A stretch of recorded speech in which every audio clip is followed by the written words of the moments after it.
A very good day to you. Welcome to Herman Manyora's YouTube channel. It's always a pleasure to see you joining us for political conversations that I usually say I hope we'll be able to build this country even as we're progressing towards this year's presidential general elections. My name is Jadiel. Kabiro, I'm joined by Herman Manyora. So how are you doing today? I'm okay. You just fine? Fine. Loving that shirt? It's enough to be fine. Thank you. It's enough to be fine.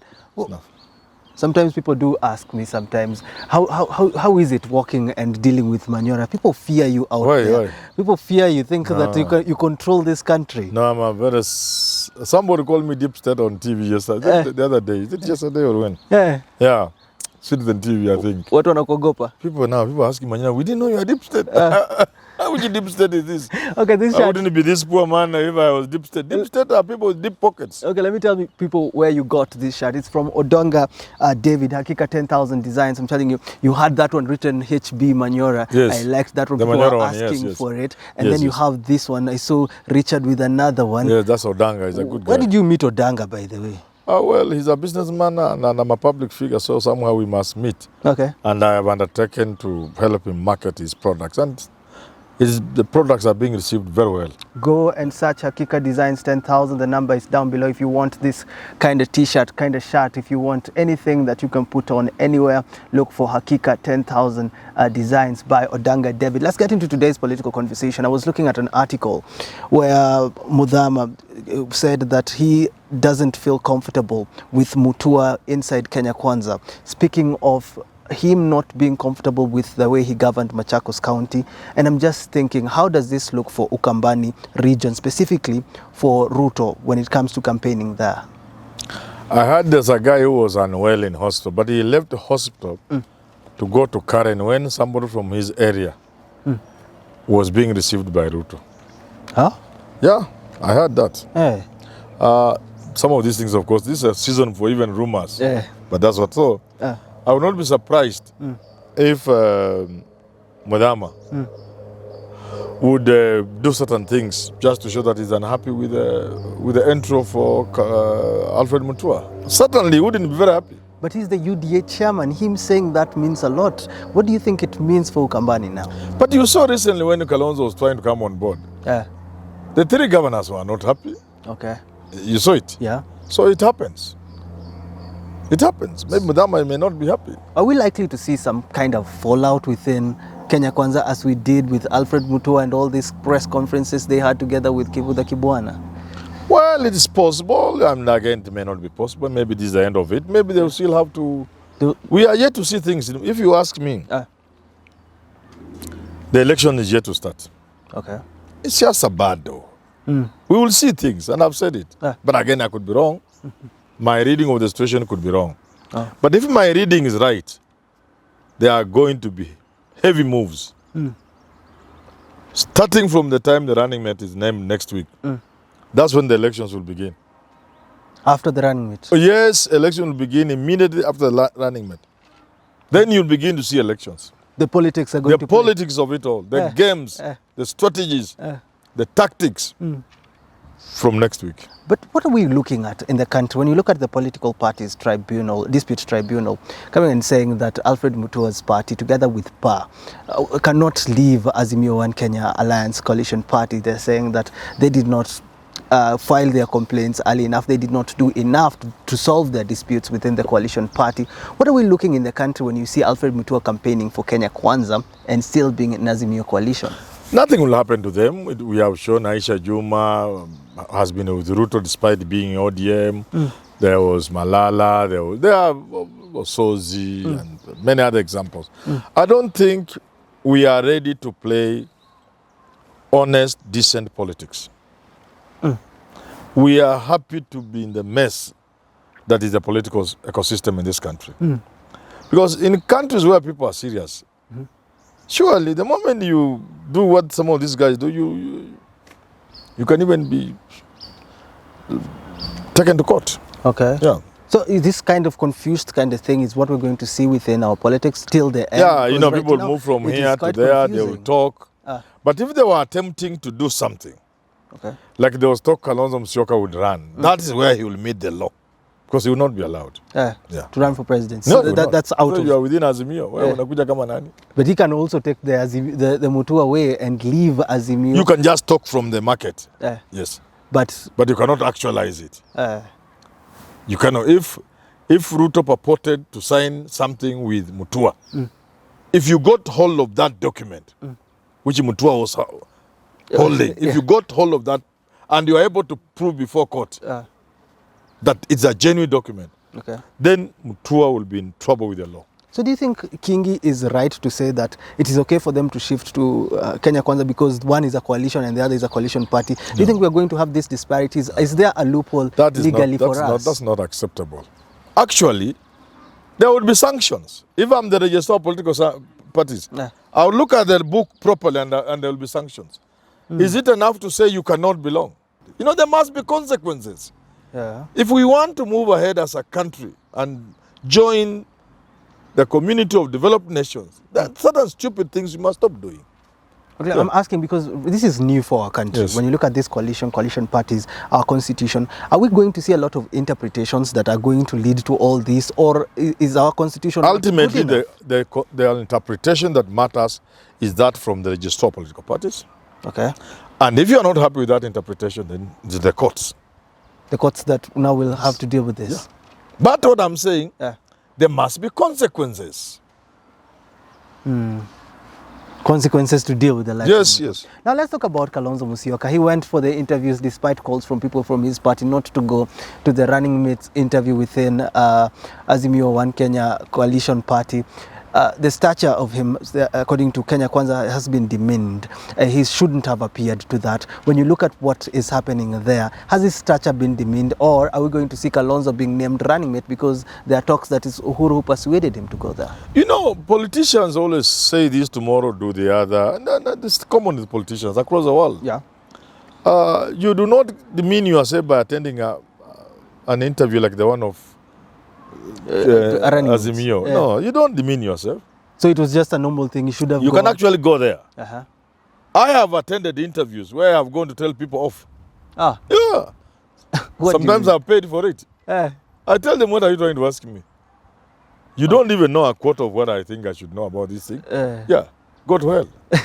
And I paid for it. So you can even go there and tell them, look, gentlemen, I just want to have an idea of what is it you are trying to ask somebody like me. Do you know my name is Stephen Kalonzo? Okay, now go ahead and ask me what you want to ask me. But let me warn you, don't ask me stupid questions. That is what you should have done. You can go there to read the right act to them. My name is Stephen Kalonzo Musyoka. I hear you want me to interview me now. Can you start? But don't ask me stupid questions. Because you know who I am. Some say Uhuru's hand in all this is going to make Kalonzo the running mate. Do you see from the same script? It will be difficult to make Kalonzo running mate. Unless Ruto starts and he names Mudavadi. Yeah, if Ruto were to name first. You know, this is government. They can say they are taking their names. Since deadline is, they say 16th. Yes. Then you take by 4 o'clock and they take theirs at Satano na nusu. Mshajua. The government, it's the system. Raila anaweza kupeleka wake saa 5 na nusu usiku. Wakati huo amepeleka yako mchana. I'm asking, what do you mean? if they pick Mudavadi, these ones will go ahead. They can just be a boy there like a cleaner. Na list ya Raila kwa mfuko. Anaangalia tu saa ikienda. Wajua nani. Sasa wewe kama umejaribu kuchenga umepeana yako. Alafu anatoa ya Raila. Raila Odinga, Kalonzo Musyoka. But what will this mean? What will this mean if they pick Kalonzo and you're saying this will only happen if they pick Mudavadi? There are only what does this mean? Under only 2 circumstances can Kalonzo be picked. Number one, if Ruto doesn't pick somebody from Mount Kenya proper. Picking like Kithure Kindiki, that's not quite Mount Kenya. They can gamble. They can give Kalonzo. But if they pick from Mount Kenya proper, there's no way they can give Kalonzo. The second condition under which they can give Kalonzo, if Uhuru comes out openly, beyond being chairman of Azimio Council, if he says there's something he's going to do that clearly indicates he's going to be in some position, then that can help. If he says he's running Gatundu South, Mount Kenya is sorted. yeah. If he says I'm going to run Gatundu South because I'm sure we are winning with Raila, we are changing the constitution, and I'm going to be prime minister. But then he runs in Gatundu South because Jubilee ni yake. But this one seems so far-fetched. Does this mean that Kalonzo is very much unlikely No, to it's be unlikely. picked? It's unlikely. It's like if they advised me, Kalonzo is a good man. He's the most qualified for running mate. He's overqualified. But if they asked me, and I think I know a thing or two about politics in this country, if they make the mistake, they should almost forget the presidency. They will have to work so hard to win the election. They still win, just like Igade. Igade will win, but the amount of work to make Igade governor of Nairobi will be the same amount of work you'll need to make Raila president if they give Kalonzo. So you need Uhuru's goodwill. And You need Uhuru's goodwill. You need somebody from Mount Kenya because you must break the mountain. You must really make an onslaught on the mountain to reduce Ruto's numbers to a reasonable degree. You must make sure the votes that were in Mount Kenya in 2017 for Uhuru, Ruto loses about 30% of that vote. There's another way of calculating it. They are looking at 30% of today's vote, which will be pegged on the turnout. But I'm saying you need to make Ruto lose 30% of the votes Uhuru got in 2017. Because then that caters for things like turnout. Speaking of turnout, Charity Ngilu was saying that the youth are within Kenya Kwanza right now, and that women right now are being don't have a sense of direction. So picking a woman as a deputy president will be able to, as a running mate for Raila, will lead women towards this side. That's the card Mother Karua brings on the table. So this is true. Women now are quite I have said undecided. it before. For the first time, it appears that women seem to know they have some power. They will not use it effectively because we don't yet have those kind of demographies for purposes of elections in this country. But you get a sense that can work something out. Women, Kidogo, maybe that's what you just need to work on the numbers in Mount Kenya. So the demography is shifting a little bit slowly. Not is that quite significant, but now within the demography that is Mount Kenya, you can get a subset of demography, which is woman. Because people of Mount Kenya are taught between, we are with Ruto. But this idea now, surely, can't we listen to where Uhuru is taking us to Raila? Maybe he has a point. Now, those kind of people, if they are women, now that Mother Karua is also there, that's what I mean. How about but not that demography on its own. It can't stand. It has no legs. How about the church, though? Because we saw it happening within, when it comes to implementation of the Constitution 2010, the church played a major role. And it seems like Ruto is going for the church, Christians especially. They didn't. Is it going to play? No. We have more Christians in this country than the votes Ruto got with the No campaign in 2010. If Christians had voted with Ruto, the constitution we have today would not have passed. So it's not going to work? No, there's no constituency other than tribe. Churches. All the people voted, Luos and Luyas voted because Raila was saying tick. Hii katiba na mzuri. Kikuyus voted because Kibaki was saying tick. You want to tell me a Kikuyu will stop voting with Kibaki in 2010 and vote with Ruto because he's a Christian? Which one? It won't work this time. I have told Ruto. I saw Ruto, he had a meeting with the churches. Sometimes I wonder, when I see Ruto people blaming me, when I've been advising, I told them, try to run a campaign minus tribe the way you are saying. Let's see how far you'll go. Try to run campaigns minus regional kingpins. Let's see. Try to run a campaign minus regions. Is that what I've been saying? Yeah. Have they been attacking me? Yes, but now what are they doing? They're bringing all of them on board. So they're realizing it. And is it soon? Is it too late for you realizing that they need the kingpins now and they're bringing them in? It is working for them, but not as effective as it would have worked. So we must make some correction. Things are beginning to change. I agree with them, but not as fast as they are trying to convince me. It can't be 2022 when young men will vote purely on the basis of the so-called ideas, voting on the economy. I will not buy that. But things are changing. For example, we are going to have a constituency in this country, the Muslim constituency. That is a demography you must watch. But there is also the Christian one. No, it has not crystallized into a voting demography. The Muslims, if somebody stood, someone like Joe, for president in 2027, all of them will vote for him. Now, regardless, if I'm to use the way people use, regardless of tribe, so that the Muslim in Mumias, who is a Luya, will not vote with other Luyas. Assuming all the Luyas by then will be voting for Mudavadi, and Joe is a candidate. The Luya Muslim will vote with Joe. That is a constituency. Religion first. Yeah, that is a constituency that's taking shape, running away from the crowd. And in the crowd, the constituency is tribe. I'm saying kidogo vijana wameanza kujitokeza, a constituency of people conscious about their lives, the economy. They are not significant.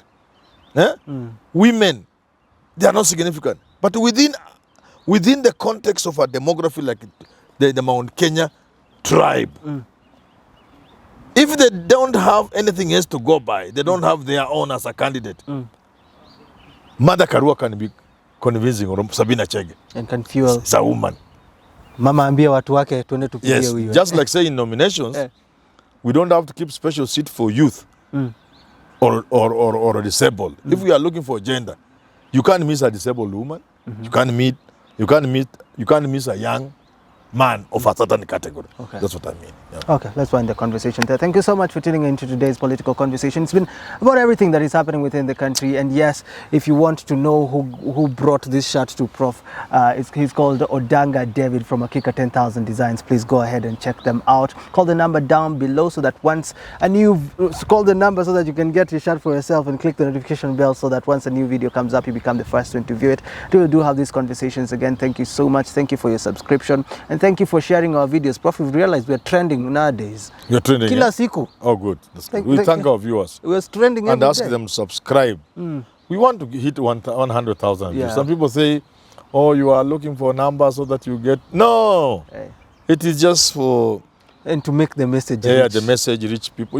You feel strong if you know you are talking to people. Yeah. Even as I talk, yeah. I have the strength to talk if I know I have 100,000 subscribers. Yeah. Yeah. It's not money. Si pesa. Who kona pesa? I have enough money. Thank you so much. Thank you. Have yourself a lovely rest of your day.